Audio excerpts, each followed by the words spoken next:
Hello friends, welcome to our channel box office blockbusters. কথা বলবো উৎসব এটির 136 দিনের কালেকশন নিয়ে, 7 বাই চম্পা এটির চতুর্থ দিনের কালেকশন নিয়ে, ডাইরেক্ট অ্যাটাক এটির চতুর্থ দিনের কালেকশন নিয়ে, কথা বলবো সোলজার এই মুভির প্রথম দিনের সকল আপডেট নিয়ে।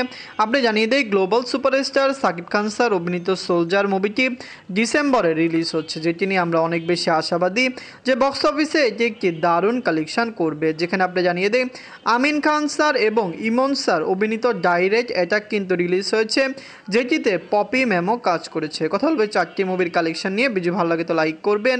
এখনও যদি বক্স অফিস ব্লকবাস্টার চ্যানেলটি সাবস্ক্রাইব না করে থাকেন, সবার আগে সকল মুভির latest update plus box office collection জানার জন্য আমাদের চ্যানেলটি সাবস্ক্রাইব করে নেবেন। প্রথম হলো উৎসব নিয়ে বাঁচল 2 কোটি টাকা। লিড হলো জাহিদ হাসান স্যার, এটি নিজেদের 136 দিন কমপ্লিট করেছে। উৎসব মুভিটি বক্স অফিসে একটি ভালো কালেকশন করেছে। আপনি জানিয়ে দিয়ে উৎসবের সাথে কিন্তু তাণ্ডবও রিলিজ হয়েছিল, যেখানে তাণ্ডব অলরেডি ওয়াশ আউট হয়েছে। সেখানে উৎসব মুভিটি এখনও বক্স অফিসে দারুণ কালেকশন করেই চলছে। আমরা আশাবাদী আপকামিং মুভিটি আরও বেটার কালেকশন দিতে পারবে যদি দর্শকরা এই মুভিকে পুরোপুরি সাপোর্ট করে। তো লং টাইমে মুভিটি বক্স অফিসে 20 কোটি টাকা প্লাস বিজনেস করতে পারে। নিজের 136 দিনে বাংলাদেশ থেকে আয় করেছে 3 লক্ষ টাকা। টোটাল এটির কালেকশন হল 17 কোটি 60 লক্ষ টাকা। আপনারা যদি এখনও উৎসব না থাকেন, দেখবেন জাহিদ হাসান স্যার অভিনীত উৎসব মুভিটি কেমন হয়েছে, লং টাইমে কত টাকা আয় করতে পারে।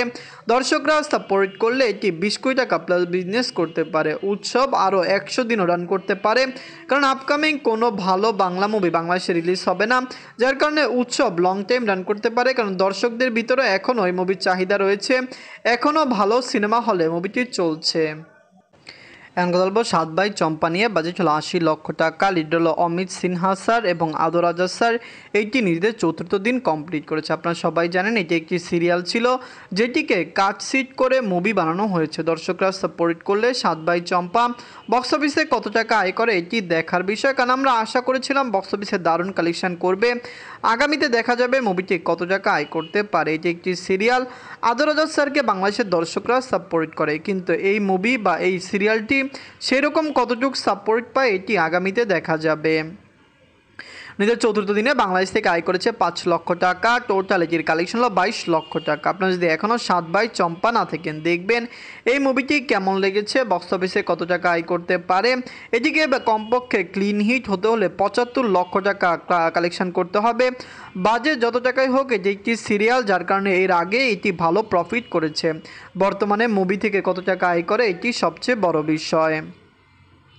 এখন কথা বলবো ডাইরেক্ট অ্যাটাক নিয়ে। এটির বাজেট হলো 1 কোটি 50 লক্ষ টাকা। লিড হলো আমিন খান স্যার, ইমন স্যার এবং পপি ম্যাডাম, এটি নিজেদের চতুর্থ দিন কমপ্লিট করেছে। ডাইরেক্ট অ্যাটাকের বাজেট নিয়ে অনেকেরই সন্দেহ রয়েছে, অনেকেই বলছে বাজেট খুবই কম, কিন্তু এটাতে ভালো স্টার কাস্ট রয়েছে যাদের স্যালারি খুবই ভালো ছিল, যার কারণে এটির বাজেট 1 কোটি 50 লক্ষ টাকা। নেক্সট এটি কত টাকা আয় করতে পারে এটি সবচেয়ে বড় বিষয়। আমরা আশা করতে পারি ডাইরেক্ট অ্যাটাক কমপক্ষে 2 কোটি টাকা প্লাস বিজনেস করবে। বাংলাদেশের দর্শকরা অলরেডি সিঙ্গেল স্ক্রিনে এটিকে ভালো সাপোর্ট করছে, যেখানে সিনেপ্লেক্স মাল্টিপ্লেক্সে মুভিটি খুবই বাজে কালেকশন এনে দিয়েছে। নিজের চতুর্থ দিনে বাংলাদেশ থেকে আয় করেছে 6 লক্ষ টাকা। টোটাল এটির কালেকশন হলো 28 লক্ষ টাকা। আপনারা যদি এখনও ডাইরেক্ট অ্যাটাক না থাকেন, দেখবেন ইমন খান এবং আপনারা জানেন আমিন খান স্যারকে দর্শকরা সাপোর্ট করে, এটি লাইফ টাইমে ভালো কালেকশন করতে পারে। আমিন খান স্যারকে বাংলাদেশের দর্শকরা অনেক বেশি ভালোবাসেন এবং পছন্দ করেন, যার কারণে আমরা আশা করতে পারি তার এই মুভিটি বক্স অফিসে সাকসেসফুল হয়ে যাবে।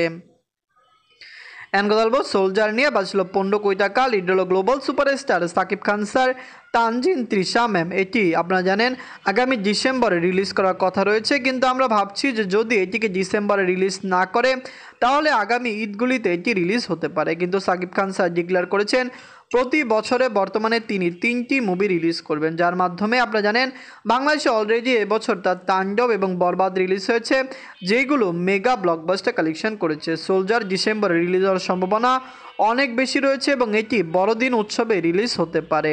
এটি রিলিজ হলে নিজেদের প্রথম দিনে এটি বাংলাদেশ থেকে 3.5 কোটি টাকা প্লাস বিজনেস করতে পারে, যেখানে সোলজারের লাইফ টাইম কালেকশন 50 থেকে 75 কোটি টাকা প্লাস হতে পারে। আমরা আশা করছি সাকিব খান স্যারের এই মুভিটি তার নন ফেস্টিভ্যালের সবচেয়ে বড় বিগেস্ট ব্লকবাস্টার হবে। এখন পর্যন্ত স্যারের নন ফেস্টিভ্যালের সবচেয়ে বড় বিগেস্ট ব্লকবাস্টার হলো দরদ। আমরা আশা করছি সেই কালেকশনটিকে সোলজার বিট করতে পারবে। তো সোলজার নিয়ে আপনারা কতটুকু আশাবাদী, মুভিটি কত টাকা আয় করবে? ডাইরেক্ট অ্যাটাক, সাত ভাই চম্পা এবং উৎসব এই তিনটি মুভির মধ্যে সবচেয়ে সেরা মুভি কোনটি? কমেন্ট করে জানিয়ে দিন। ধন্যবাদ।